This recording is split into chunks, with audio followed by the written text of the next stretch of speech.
प्रारंभिक मध्य कालीन भारत की क्षणभंगुर प्रकृति के तत्वों की व्याख्या करें। 2016 में आया था ये।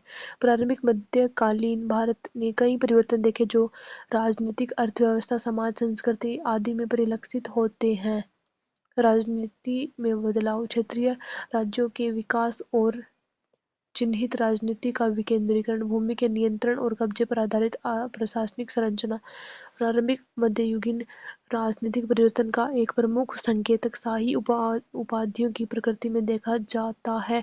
प्राचीन भारत में प्रचलित प्रथा के विपरीत, जब राजा आमतौर पर राजा या राजा की सरल उपाधि से काम चलाते थे, प्रारंभिक मध्ययुगीन काल में शाही उपाधियों के अधिक शानदार और उच्च ध्वनि वाले होने की प्रवृत्ति थी। उदाहरण के लिए महाराजा, महान राजा और महाराजाधिराज। महान राजाओं का सर्वोच्च राजा, परम भट्टारक। महाराजाधिराज सबसे उत्कृष्ट महान स्वामी, महान राजाओं का सर्वोच्च राजा। हर्षवर्धन ने अपने पिता और दादा के साथ परम भट्टारक महाराजाधिराज की उपाधि धारण की थी। प्रारंभिक मध्ययुगीन अभिलेखों में कई आधिकारिक पदनाम पहली बार देखे गए हैं। इनमें से कुछ, जैसे कि संधि विग्रहिका और दंड नायक, जल्द ही दिखाई देते हैं और जल्द ही पूरे भारत में अधिकांश राजनीति में बहुत महत्वपूर्ण पद बन गए। हालांकि यह कहना आसान नहीं है कि प्रारंभिक मध्ययुगीन अभिलेखों में देखे गए पदनामों की बड़ी संख्या राज्य के कुल पदाधिकारियों की संख्या में वृद्धि को दर्शाती है या नहीं।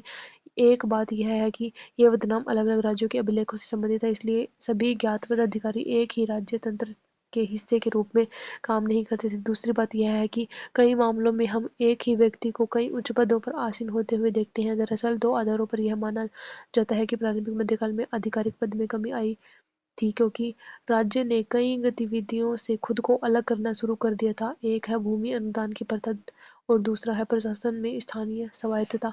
जुआनजांग के समय तक अधिकारियों को वेतन के बजाय आमतौर पर भूमि अनुदान, स्थानीय करों में हिस्सा के माध्यम से भुगतान किया जाने लगा था। इससे सरकार को वेतन के वितरण के लिए, नकदी में रूपांतरण के लिए, संसाधनों के संग्रह को व्यवस्थित करने के भारी कर्तव्य से छुटकारा मिल गया। इस समय के दौरान राज्य ने धार्मिक पदाधिकारियों और संस्थाओं को काफी पैमाने पर राजकोषीय, न्यायिक और प्रशासनिक अधिकार भी देने शुरू कर दिए।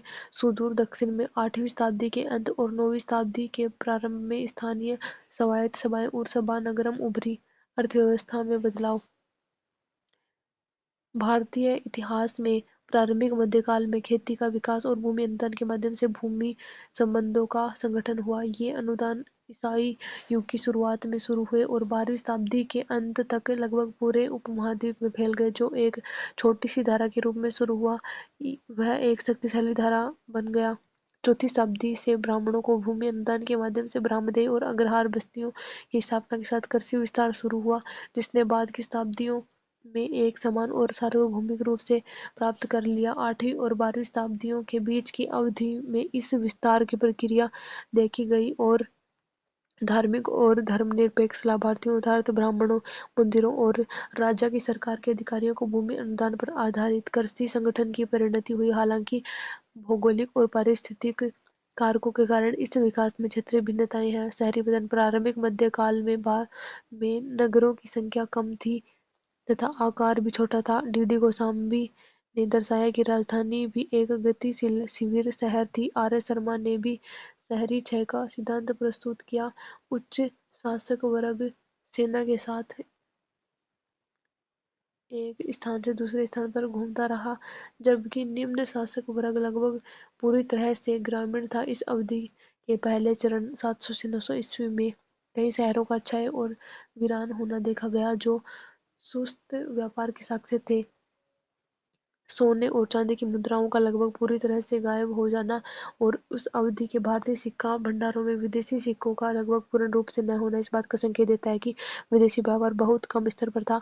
दूसरा चरण 900 से 1300 में व्यापार और वाणिज्य के पुनरुद्धार द्वारा चिन्हित किया गया था। इस अवधि में धन का उपयोग बढ़ गया और बाजार अर्थव्यवस्था का फिर से उदय हुआ, जिसमें वस्तुओं का उत्पादन स्थानीय उपभोग के बजाय विनिमय के लिए किया जाता था। इन शताब्दियों में उपमहाद्वीप के विभिन्न भागों में शहरी बस्तियों का भी पर्याप्त विकास हुआ। समाज में परिवर्तन, ब्राह्मणों में बढ़ती कठोरता, ब्राह्मणों में सदियों पुरानी सामाजिक व्यवस्था को बनाए रखने की प्रवृत्ति बढ़ रही थी। ऐसा मलेच्छों, गैर वैदिक विदेशी जैसे हूण अरब तुर्क के आने के कारण हुआ था, जिससे उनमें भय का माहौल पैदा हो गया था। शंकराचार्य ने कहा कि वर्ण और आश्रम धर्म अशांत अवस्था में थे। धनपाल 11वीं शताब्दी के लेखक भी वामा संघ के संचालन में अराजकता की बात करते हैं। हालांकि सामाजिक परिदृश्य तेज गति से हो रहे आर्थिक बदलावों के प्रभाव से बच नहीं सका, इसलिए इस अवधि में सामाजिक संगठन स्थिर नहीं था। वर्ण व्यवस्था में परिवर्तन शूद्रों के कर्षक में रूपांतरण के रूप में दिखाई देता है, जिससे वे वेश्यों के करीब आ गए। ह्वेनसांग ने शूद्रों का उल्लेख कर्षक के रूप में किया है। अल-बरूनी ने वेश्यों और शूद्रों के बीच किसी भी प्रकार का भेद का अभाव बताया है। बंगाल और दक्षिण भारत में नव स्थापित ब्राह्मणवादी व्यवस्था, जिसमें मध्यवर्ती वर्ण अनुपस्थित थे, और अंततः नए साक्षर वर्ग का उदय, जैसे कायस्थ, जो वर्ण व्यवस्था में स्थान पाने के लिए संघर्ष कर रहा था। नई मिश्रित जातियों के उदय में अभूतपूर्व वृद्धि। ऐसा प्रतीत होता है कि कोई भी वर्ण समरूप नहीं रहा तथा क्षेत्रीय संबद्धता, गोत्रों की शुद्धता तथा विशिष्ट शिल्प, व्यवसायों और पेशों के अनुसरण के कारण विखंडित हो गया। भूमि और सैन्य शक्ति का असमान वितरण, जिसके परिणाम स्वरूप वर्ण भेदों के बावजूद सामंती व्यवस्था का उदय हुआ। 8वीं शताब्दी के बाद क्षत्रियों की संख्या में भी वृद्धि हुई। अनेक पुस्तकों में अकेले उत्तर भारत में राजपूतों के 36 कुलों की अलग-अलग सूचियां दी गई हैं। वे जनसंख्या के विभिन्न स्तरों से उत्पन्न हुए थे। क्षत्रिय, ब्राह्मण, कुछ अन्य जनजातियां, जिनमें मूल जनजातियां भी शामिल हैं, विदेशी आक्रमणकारियों के समूह से जो यहाँ बस गए और भारतीय सामाजिक व्यवस्था में समाहित हो गए। जनजातियों का कर्षिकीकरण, या दूसरे शब्दों में जनजाति से जाति की ओर यात्रा, जैसे जाट। यद्यपि ब्राह्मणवादी विधि निर्माता महिलाओं के स्वामित्व अधिकारों, विशेषकर स्त्री धन के प्रति अपनी चिंता प्रदर्शित कर रहे थे, तथापि यह वह युग भी था जब सती प्रथा की बर्बर प्रथा की वास्तविक शुरुआत हुई थी। बाणभट्ट का हर्षचरित, राजा हर्ष की मां ने अपने पति की मृत्यु से पहले ही इसका पाठ किया था। कश्मीर का इतिहास बताने वाले राजतरंगिणी में भी राज परिवारों में सती प्रथा का उल्लेख है। देवदासी प्रथा दक्षिण में प्रचलित थी। धर्म में परिवर्तन, हिंदू धर्म का क्रिस्टलीकरण, बौद्ध धर्म और जैन धर्म का पतन, तंत्रवाद का विकास, वास्तुकला में परिवर्तन, मंदिर वास्तुकला की 3 शैलियों का विकास, नागर, द्रविड़ और वेसर। कुछ प्रमुख उदाहरण खजुराहो मंदिर उड़ीसा, गुजरात और कश्मीर के सूर्य मंदिर, तंजौर मंदिर आदि। इस प्रकार विभिन्न परिवर्तन हो रहे थे, लेकिन प्रारंभिक मध्यकालीन भारत में समाज और राज्य के प्रकृति को चित्रित करने के लिए अखिल भारतीय सामान्यीकरण वांछनीय नहीं है। बी डी चट्टोपाध्याय तर्क देते हैं कि हमें मध्यकालीन युग में इस प्रकार को क्षेत्रीय और स्थानीय स्तरों के भीतर कुछ मौलिक आंदोलनों के पैमाने के संदर्भ में देखना चाहिए, न कि पहले से मौजूद अखिल भारतीय सामाजिक व्यवस्था के संकट के संदर्भ में।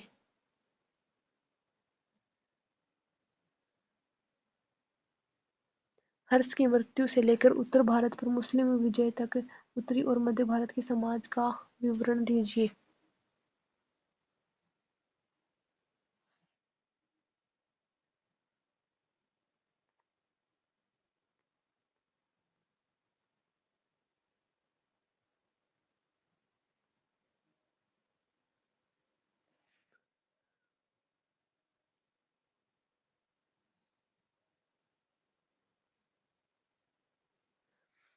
Give an account of the society in northern and central India since the death of Hars to the Muslim conquest।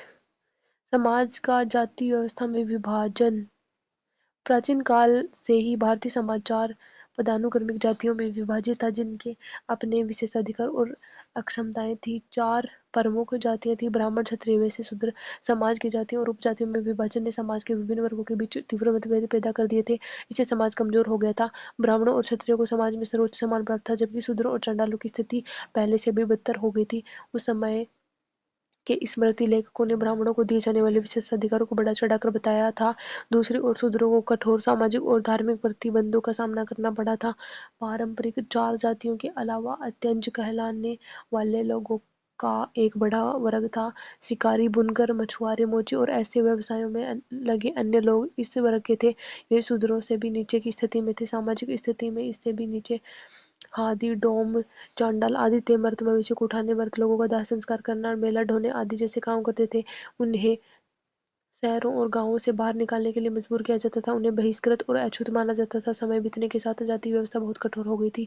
विभिन्न जातियों के बीच विवाह वर्जित थे। एक लेखक पाराशर के अनुसार शूद्र का भोजन करना, शूद्र के साथ रहना, शूद्र के साथ बैठना, शूद्र के से शिक्षा लेना ऐसे कार्य हैं जो एक श्रेष्ठतम व्यक्ति को भी नीचे गिरा देते हैं। समाज में निम्न जातियों की स्थिति का अंदाजा इस बात से लगाया जा सकता है कि वेश्यों को भी धार्मिक ग्रंथों का अध्ययन करने की अनुमति नहीं थी। तुर्की आक्रमण की पूर्व संध्या पर हिंदू समाज की एक महत्वपूर्ण विशेषता कायस्थ जाति जैसी नई जातियों का उदय था। मूल रूप से ब्राह्मण और शूद्र सहित विभिन्न जातियों के लोग जो शाही प्रतिष्ठानों में काम करते थे कायस्थ के रूप में जाने जाते थे। समय बीतने के साथ वे एक अलग जाति के रूप में विकसित हो गए। जैसे जैसे हिंदू धर्म फैल रहा था, इसने न केवल बौद्धों और जैनों को बल्कि कई स्वदेशी जनजातियों और विदेशियों को भी अपने में समाहित कर लिया जिन्होंने इस अवधि के दौरान हिंदू धर्म को अपनाया। ये समूह नई जातियों और उपजातियों में संगठित हो गए। अधिकांश मामलों में उन्होंने विवाह आदि के संबंध में अपने स्वयं के सामाजिक रीति रिवाजों और परंपराओं को जारी रखा। जाति व्यवस्था और अतिरिक्त उपजातियों के प्रचार ने अपने अलग अलग सामाजिक रीति रिवाजों और जाति पदानुक्रम में स्थिति के साथ हिंदू समाज को और अधिक जटिल और विभाजित बना दिया। महिलाओं की स्थिति में गिरावट। भारतीय समाज में महिलाओं की स्थिति प्राचीन काल से धीरे धीरे खराब होती जा रही थी। पुरुषों के लिए महिलाओं को भोग्य वस्तु और संतान प्राप्ति का साधन माना जाता था। महिलाओं को शिक्षा से वंचित रखा जाता था। उन्हें वेदों का अध्ययन करने का कोई अधिकार नहीं था।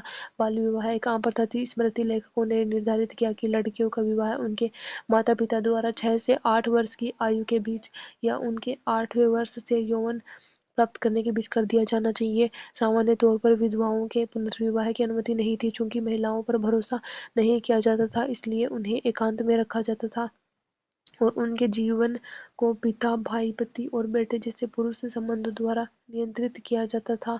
हालांकि परिवार के भीतर महिलाओं को एक सम्मानजनक स्थान प्राप्त था। समाज में बहुविवाह का प्रचलन था। उच्च जातियों की महिलाओं में सती प्रथा काफी व्यापक होती जा रही थी। एक अरब लेखक सुलेमान ने सती प्रथा के बारे में उल्लेख किया है। उनके अनुसार राजाओं की पत्नियां कभी कभी अपने पतियों की चिता पर जल जाती थी। हालांकि चुनाव पत्नियों पर छोड़ दिया गया था। सामंतवाद का उदय भारतीय उपमहाद्वीप में तुर्की आक्रमण की पूर्व संध्या पर सबसे उल्लेखनीय सामाजिक, आर्थिक और राजनीतिक घटनाओं में से एक था। सामंती समाज की सामान्य विशेषता यह है कि जो लोग बिना काम किए जमीन से अपना भरण पोषण करते थे, वे समाज में प्रमुख स्थान रखते थे। समाज का सामंतीकरण एक वर्ग के लोगों की बढ़ती शक्ति के कारण हुआ था, जिन्हें सामंत, रोहता आदि कहा जाता था। उनमें से कुछ सरकारी अधिकारी थे, जिन्हें नकद वेतन के बदले में राजस्व देने वाले गांव दिए गए थे। कुछ अन्य पराजित सरदार और उनके समर्थक थे, जो सीमित क्षेत्रों के राजस्व का आनंद लेते रहे। सैन्य शासी, स्थानीय वंशानुगत सरदार और आदिवासी या कबीले के नेता भी इस अवधि के दौरान प्रचलित सामंती समाज के घटक थे। सामंती सरदारों को राज्यों में शामिल किया गया था। उनके कार्यभार अगली पीढ़ियों को सौंप दिए गए थे। उन्होंने वंशानुगत जागीरों का स्वरूप ग्रहण कर लिया। वंशानुगत सरदारों ने धीरे धीरे सरकार के कई कार्यों को संभालना शुरू कर दिया। वे कानून और व्यवस्था बनाए रखते थे, राजस्व का आकलन और संग्रह करते थे, न्याय करते थे। सामंती समाज के विकास ने भारतीय सामाजिक राजनीतिक व्यवस्था पर विनाशकारी प्रभाव डाला। सामाजिक रूप से सामंती वर्ग अपने किराएदारों पर परजीवी शोषक का प्रतिनिधित्व करता था। राजनीतिक रूप से सामंतवाद ने शासक की स्थिति को कमजोर कर दिया। शासक सामंती सरदारों पर अधिक से अधिक निर्भर हो गए, जिन्होंने अपनी खुद की सैन्य शक्ति बनाए रखी। सामंतवाद ने व्यापार और वाणिज्य को हतोत्साहित किया और एक गांव या क्षेत्र के भीतर आर्थिक आत्मनिर्भरता को बढ़ावा दिया। सामंती व्यवस्था ने गांव की स्वशासन को भी कमजोर कर दिया। आर्थिक और नैतिक पतन। इस अवधि के दौरान बौद्ध धर्म, जैन धर्म में गिरावट जारी रही। इस बीच हिंदू धर्म का पुनरुत्थान और विकास हुआ। शिव और विष्णु की लोकप्रियता बढ़ रही थी। सूर्य और ब्रह्मा की पूजा धीरे धीरे कम हो गई। शक्ति की पूजा, महिला रचनात्मक ऊर्जा पूर्वी भारत में लोकप्रिय हो गई। बौद्ध धर्म धीरे धीरे पूर्वी भारत तक ही सीमित हो गया। पाल शासकों ने बौद्ध धर्म को संरक्षण दिया। जैन धर्म पश्चिमी और दक्षिणी भारत में विशेष रूप से व्यापारिक वर्गों के बीच लोकप्रिय रहा। तुर्की आक्रमण की पूर्व संध्या पर धर्म और नैतिकता का ह्रास सामाजिक ताने बाने को तेजी से नुकसान पहुंचा रहा था। शंकराचार्य ने अद्वैत नामक एक सामान्य दर्शन विकसित करके हिंदू धर्म को बौद्ध धर्म और जैन धर्म दोनों के प्रभाव से बचाने की कोशिश की थी। हालांकि वे हिंदू धर्म में घुसी बुराइयों से छुटकारा नहीं पा सके। भारत के विभिन्न क्षेत्रों में विभिन्न धार्मिक संप्रदायों का उदय हुआ। वाम मार्ग धर्म के नाम से जाने जाने वाला एक नया संप्रदाय विशेष रूप से कश्मीर और बंगाल में लोकप्रिय हो गया था। इस संप्रदाय के अनुयायी शराब, मांस, मछली और महिलाओं में लिप्त थे। महान मठ जो शिक्षा और धर्म परायणता के केंद्र थे धीरे धीरे विलासिता और आलस्य के केंद्रों में बदल गए। इस काल में एक और बुराई देखी जा सकती है, वह है देवदासी प्रथा। अधिकांश महत्वपूर्ण मंदिरों में कई अविवाहित लड़कियों को देवता की सेवा के लिए रखा जाता था। उन्हें अपने नृत्य से मंदिर के देवता को प्रसन्न करना होता था। यह प्रथा धीरे धीरे मंदिर वेश्यावृत्ति में बदल गई। इस काल में साहित्य और कला ने अश्लीलता का रूप धारण कर लिया था। कामुकता का पंथ न केवल साहित्य में बल्कि मंदिर की मूर्तिकला और तांत्रिक अनुष्ठानों में भी प्रवेश कर चुका था। कामुकता की प्रति दीवानगी इस काल की भारतीय कला पर भी हावी थी। चंदेलों द्वारा निर्मित खजुराहो मंदिर की कामुक मूर्तियां समकालीन शासकों, कलाकारों और आम लोगों की कामुकता का प्रमाण है। भारतीय समाज का द्वीपीय चरित्र। भारतीय समाज के एकाकी चरित्र ने भी उसे भारतीय उपमहाद्वीप की प्राकृतिक सीमाओं से परे हो रहे विभिन्न विकासों से अनभिज्ञ बना दिया। भारतीय अपने पड़ोसी देशों की राजनीतिक, सैन्य, सामाजिक, सांस्कृतिक, धार्मिक और वैज्ञानिक प्रगति से अनभिज्ञ थे। भारतीय समाज की उच्च जातियों ने अपनी श्रेष्ठता पर गर्व की झूठी भावना विकसित की। अल-बरूनी, जो आक्रमणों के दौरान महमूद गजनी के साथ भारत आया था, ने भारतीय समाज के बारे में निम्नलिखित टिप्पणियां की। हिंदुओं का मानना था कि उनके जैसा कोई देश नहीं है, उनके जैसा कोई राष्ट्र नहीं है, उनके जैसा कोई राजा नहीं है, उनके जैसा कोई धर्म नहीं है, उनके जैसा कोई विद्वान नहीं है। अल-बरूनी के इस विवरण से पता चलता है कि भारतीयों को दूसरों से कुछ भी सीखने की इच्छा नहीं थी। आगे अल-बरूनी लिखते हैं, हिंदू चाहते थे कि जो एक बार प्रदूषित हो गई है उसे शुद्ध किया जाए और इस तरह से पुनः प्राप्त किया जाए। इस आत्मसंतुष्टि ने स्वाभाविक रूप से भारतीयों को उनके जीवाश्म संकीर्ण सोच वाले अस्तित्व से ऊपर उठने से रोका, जिसके कारण अंततः विदेशी आक्रमणकारियों के खिलाफ उनका प्रतिरोध कमजोर हो गया।